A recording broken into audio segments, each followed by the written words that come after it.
I was wild as a motherfucker. Yeah. You couldn't even look at me the wrong way. Yeah. Niggas know that. Yeah. It ain't a gang shot at. You know what I'm saying? But now look, today, you know what I mean? 90% of the city love me. Yeah. A lot of niggas, they gonna say what they say, but when they see me, they gonna try to shake my hand. I ain't shaking their hand either. I need a tag, yeah. Hello, and welcome back to my channel where we are all crime all black all the time. What is up, everybody? All the new people and all of my crime watch cousins, how y'all doing? Tomorrow, YSL Woody will be taking the stand. And that's crazy. I mean, if you've been following the story and you've been knowing what's going on with the trial, this is the testimony that we probably all been waiting to hear. I wanted to do a video on YSL Woody, but I'm just gonna keep it true with y'all. I seen another dude post up a video, and he really just kind of put everything we need to know about Woody all together and wrapped up in 30 minutes. And I really like that. So I'm just gonna let him go ahead and talk for me and educate us a little bit on why YSL Woody testimony is so important, or maybe not important. But because it's been a long trial, it's easy to forget some of the facts. It's easy to get the people mixed up. So I felt like this was a good little recap, a synopsis on who YSL Woody is. So it'll be interesting to see, well, I guess, and hear what he's gonna say and do on the stand. I mean, I would say it'll be interesting to see if he talks, but he's already talked. So, I mean, he really don't have no choice but to go out there and tell them folks what he done already told them. I do believe, and I believe Buddy says it in the video too. But if I'm wrong, please correct me in the comments. But I do believe his charges was dropped altogether. So if he get up there and try to play gangster,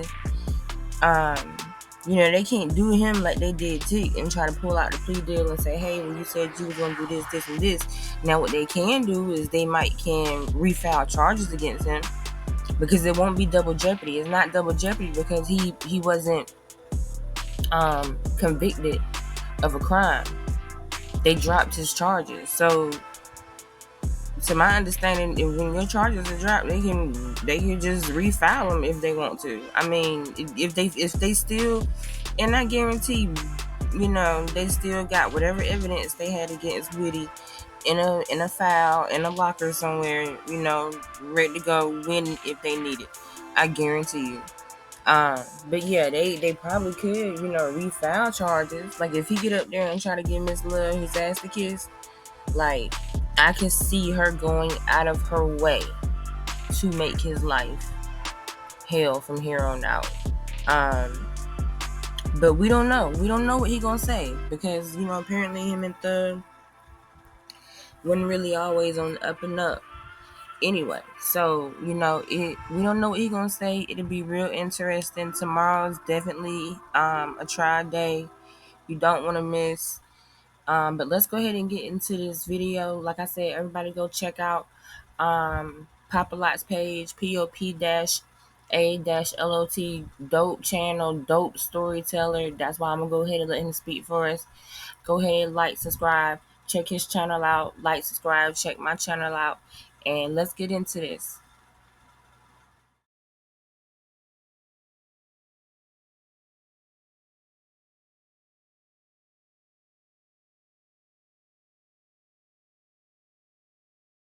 Lord forgive me for this trap shit.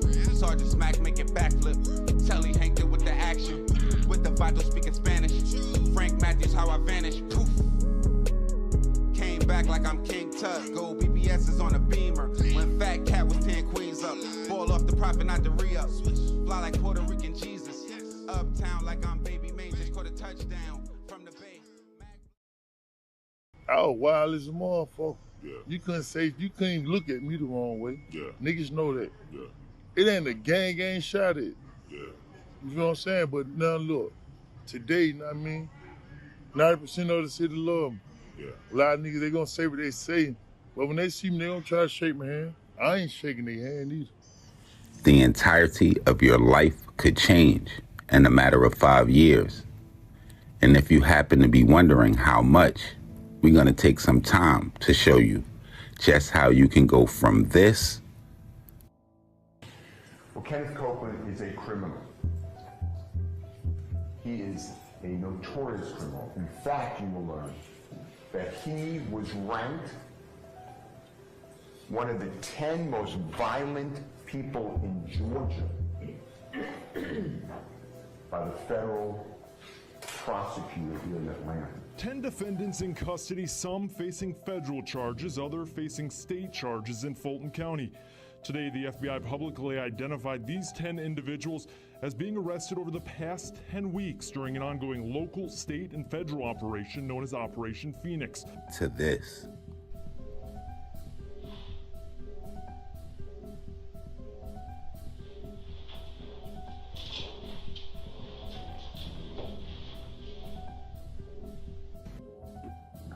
Man, so my partner be to my man, you a rapper, I'm fucking gangster, dog. You know what I mean? So I be trying to get that gangster shit out my mind, cause I go from 0 to 100 real quick. Ooh, fuck nigga, try me, I swear I got Lil Woody, pull up and pop at it, nugget.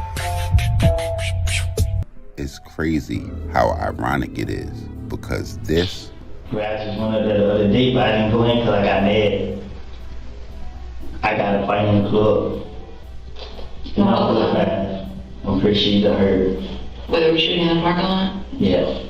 I was seeing what's going on, so they hit me. And then I got a fight. Don't get kicked. Somebody was fighting. When I was trying to see who was fighting, somebody hit me, we get the fight, and they pulled me out the club. We get in the car. And then somebody went to shoot me. They shot cut it. It was a cutting friend, they shot cut. So I didn't know the people shooting at me, but I thought it was them. Who? YSL, so. They were shooting at you? That's what I thought. Why? Because I looked up and seen the cars. Like, oh, these fucking shooting at me? Sounds almost exactly like this. You'll see evidence that Donovan Thomas was literally in the middle of lapping it up with his friends when a car drives by and opens fire on him and whoever else might have been in close proximity to him. The evidence will show that this act wasn't done secretly, it was done openly, notoriously, almost as if to send a message. We did it. The evidence will show everybody knew who did it, because it wasn't done secretly. The evidence will show that this act didn't happen in a vacuum. There were things that led up to it. An argument at Club Crucial or Club Brucial, as my defendants may like to say, that involved a YSL associate by the name of Kenneth Copeland and a member of a rival gang. Kenneth Copeland gets jumped. He's flashing money because that's what they do. It's ladies' fight night and they're out there flashing money. Kenneth Copeland gets jumped. Diamante Kendrick jumps into action, goes to Kenneth Copeland's defense, punches out a member of the opposition, and then shots are fired. Shell casings. Shell casings are all throughout the evidence that you'll see and hear in this case. Remnants of the violence inflicted on this county by YSL and its actions. Shell casings are fired in between January the 6th and 7th of 2015 and January the 10th. Other incidents take place and they lead to the ultimate gunning down of Donovan Thomas.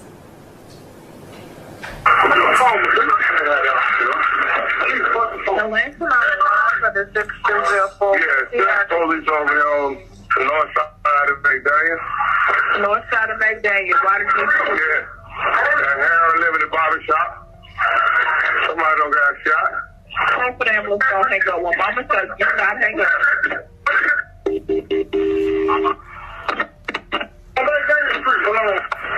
Don't hang up, sir, okay? Who's that?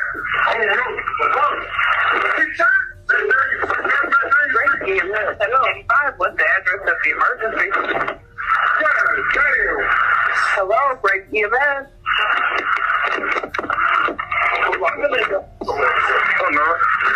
Ready, call advised, Northside Drive, McDaniel, person shot, male shot, outside of the barber shop. Okay, already, go ahead and start firing PDM 785. Thank you. Hello?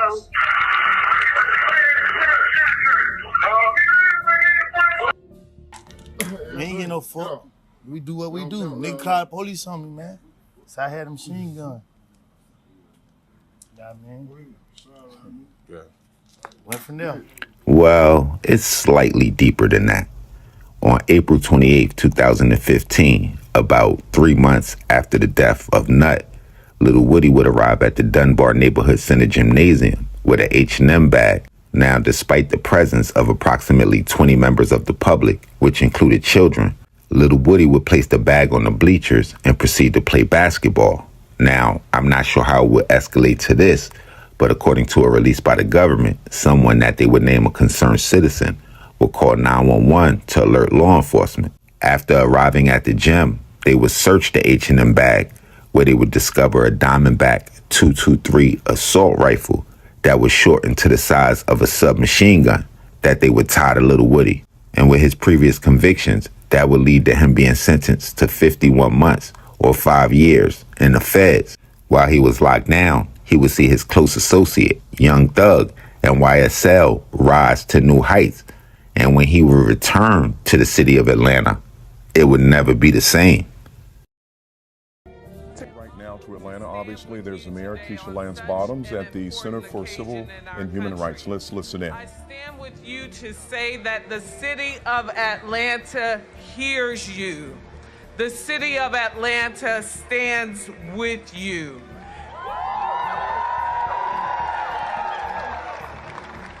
And in the spirit of so many students not far from here in the Atlanta University Center who changed the world, I know that we are watching the birth of a movement and the generations will never be the same.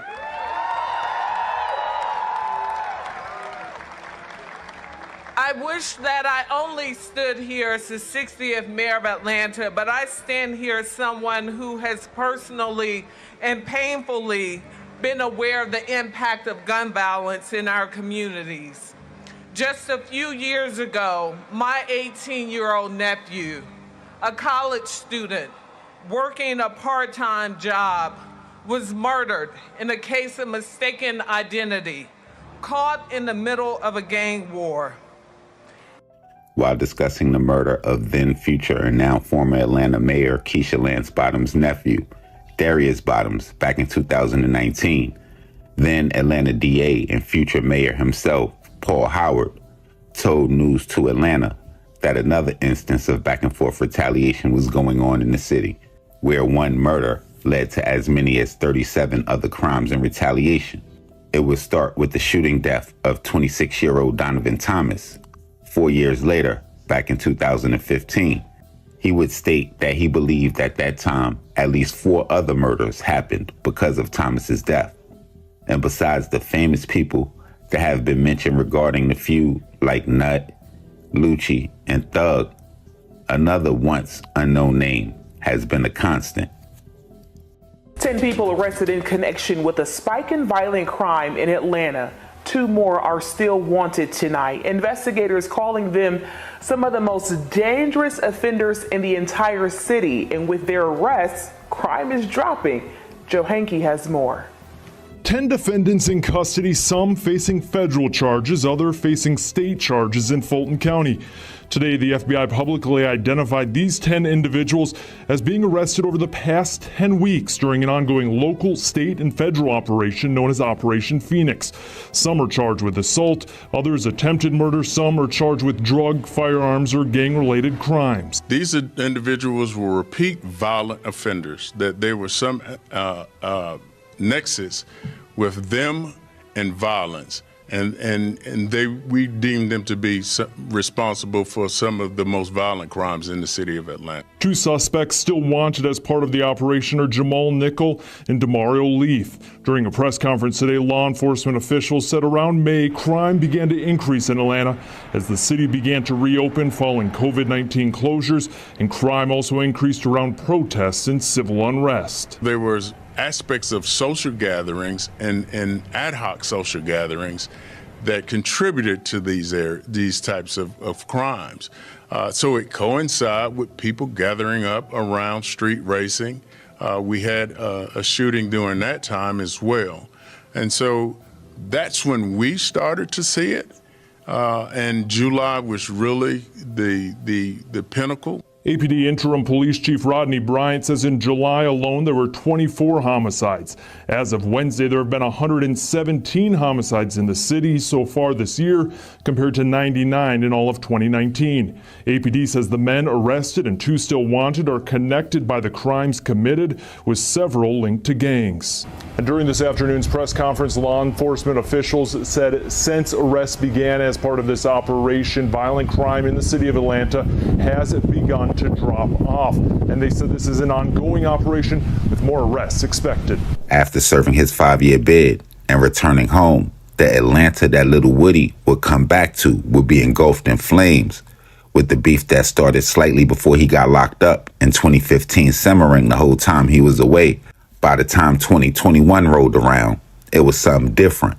And on October 27, 2021, after being stopped for driving on a suspended license with a car full of people, during a traffic stop, authorities would uncover a firearm in the vehicle. The gun would eventually be connected to little Woody after police would find a magazine in his pocket. Then, just 2 days later, his girlfriend would be arrested while allegedly attempting to retrieve his phone from police evidence, allegedly to delete any criminal activity he might have posted on social media. Now to a story you're going to see only on WSB Tonight. A former officer accused of trying to help get a gang member back onto the streets. Police say the pair was in a relationship. Now that officer is facing several felonies. Channel 2's Michael Seiden broke the story tonight. He joins us live now from the city of South Fulton. Michael, that officer is out of jail tonight, but she now has her own court battle to deal with. Yeah, no question, George. You know, our colleague Taisha Fernandez and myself, we have been working this, talking to our sources, and today we finally got our hands on new court documents that really read like a Hollywood script. In fact, earlier tonight I spoke with an off-duty officer here who told me that the entire department is just stunned by these allegations. She's the former City of South Fulton police officer accused of abusing her badge to protect her boyfriend. Investigators say 27-year-old Aaliyah Jackson, who joined the city's police force in 2019, was booked into jail last month on felony charges after she tried to interfere with a major police operation targeting Metro Atlanta's most notorious drug dealers and gang members. Among the suspects, Jackson's boyfriend, Kenneth Copeland, a convicted felon and documented gang member who served time in federal prison in 2018. Right now, it's unclear how long the two have been in a relationship, but police arrested Copeland on October 27th after they say he was caught driving in his girlfriend's car with a loaded gun inside. Following his arrest, police say that Jackson tried to delete her boyfriend's Instagram page containing photos of gang activity. She's also accused of trying to disable his phone, which police were storing as evidence. On Wednesday night, we stopped by the East Point apartment complex where Jackson resides, hoping to get her side of the story, but she didn't pick up our call. It is an embarrassment to us all. Certainly it's an embarrassment to the community. Dr. Cedric Alexander is the former DeKalb County Public Safety Commissioner who now serves as a national expert on law enforcement in America. He says despite the criminal allegations, this incident should not cast any disfavor over the thousands of other officers right there in your community in Metro Atlanta who are doing an outstanding job and understand the importance of maintaining the distance between themselves and those that are involved in criminal activity. Channel 2's Michael Seidel joining us live again. Strong words there. Michael, question for you. Tonight, South Fulton Police Chief Keith Meadows talking about the allegations against his former officer. Yeah, George, he sent us a statement basically saying that they will not stand for this kind of behavior, that they hold their officers to the highest standard. They also told us that she was placed on administrative leave, and as soon as that happened, she did resign from her position, and then 2 days later, she was arrested and charged with those felonies. George? A lot left on this one. Michael Seidel reporting live for us. Again, you and Tasia Fernandez, great work tonight.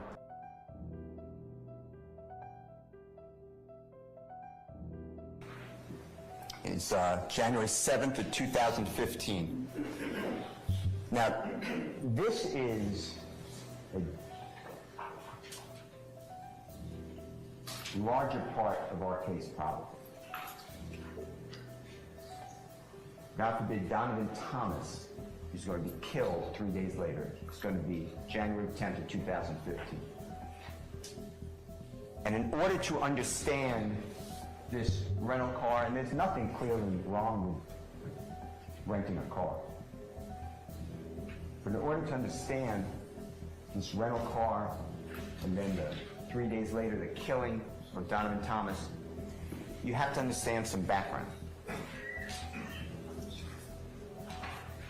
So we're shortly before New Year's of 2015. And there's a man named Kenneth Copeland. He goes by Woody. And Kenneth Copeland is not friends with Jeffrey Williams. He uses Jeffrey Williams, just like a lot of people. Because Kenneth Copeland wants to be famous and have money. So he reaches on to Jeffrey Williams about a year before that. Well, Kenneth Copeland is a criminal. He is a notorious criminal. In fact, you will learn that he was ranked one of the 10 most violent people in Georgia by the federal prosecutor here in Atlanta. That is Kenneth Copeland. Kenneth Copeland breaks into cars. He steals property they're in. Donovan Thomas is the head of a gang called IF, Inglewood Family. Donovan Thomas and Jeffrey are friends. Jeffrey's friends with everybody. It promotes him. And Jeffrey tries to help other people at the same time. Kenneth Copeland breaks into Donovan Thomas's car. And he takes his expensive chain, Donovan Thomas's wallet, his driver's license, and Donovan Thomas's cellular telephone. Donovan Thomas calls his cellular telephone. Kenneth Copeland answers the call on Donovan Thomas's phone. Kenneth Copeland changes his voice, tries to disguise his voice, but Donovan Thomas knows it's Kenneth Copeland. Donovan Thomas has people on the street. And he tells Kenneth Copeland, "You have my stuff. I'm gonna come and get it back." And Kenneth Copeland says, "Yeah, I'm glad you called me. Because one of my partners had your stuff. I realized it was yours, so I got it for you for safekeeping. No problem." When Donovan Thomas meets with Kenneth Copeland, he doesn't come alone. comes with 2 other people, and they display guns. Kenneth Copeland's not alone. He's with his brother. They're really not related, but they call themselves brothers. His name is Demekian Garlington. Demekian Garlington and Kenneth Copeland are like this. They are inseparable. Demekian Garlington and Kenneth Copeland are together. When Donovan Thomas comes, he makes it known that Kenneth Copeland is on the menu. Meaning Kenneth Copeland is going to be first. He just stole Donovan Thomas's property. It is now January 6th. It's really January 5th. It's a Monday night going into Tuesday morning, January 6th of 2010. It's going to be the day before this first rental car. And Kenneth Copeland is with a lot of people. Jeffrey's there. Jeffrey was performing on stage at Club Crucial. Monday night was Club Crucial night. That's where they all went. And Kenneth Copeland goes in the back, in the kitchen area, and he's met there by a man named Kelvin Watts. He goes by Shell Kel, and he's a half-brother of Donovan Thomas, and other people who are affiliated with Donovan Thomas, and Kenneth Copeland gets beat. He has bumps on his head, his eye is injured, he's being kicked. No one does that to Kenneth Copeland. Kenneth Copeland's the person who puts the bumps on the head, injures the person, kicks him. Kenneth Copeland's man. And you will learn that Kenneth Copeland then went on a mission. He went to every place that he knew that Donovan Thomas or one of his brothers or friends were, or family members, and he would shoot at them with his weapon.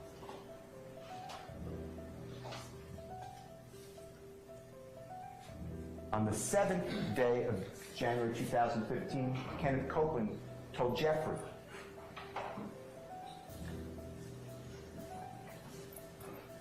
I'm going to be with my child, just born. The mother of my child, her name is Miss Quarterman. And I don't want to be driving around in the typical car I drive around in, Dodge Charger. Can I use one of your rental cars? Jeffrey does this for everybody. People need to take someone to a doctor. People want to go out of the state. They don't have transportation. He rents cars all the time. Jeffrey says, yeah, there's a rental car here. It's a Corvette. Kenneth Copeland says, that's a 2-seater. My child has a baby seat. That's too small. Jeffrey rents a car at the Atlanta airport on the evening of January 7, 2015, along with Kenneth Copeland. After they drop off the Corvette, the same location. This rental car is in Jeffrey's name.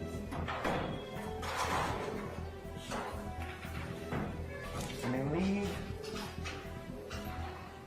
the rental car location, Kenneth Copeland wants to pick up his brother, Demekian Garlington. And after Jeffrey is dropped off, Jeffrey does not see that Infiniti vehicle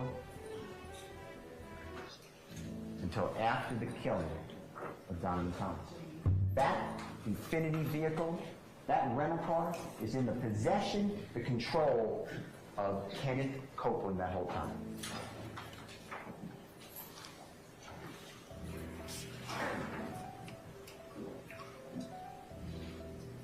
The 8th of January, Kenneth Copeland is shooting at Donovan Thomas and his friends, associates. He's using this Infinity vehicle. He's using another vehicle. He is on a spree.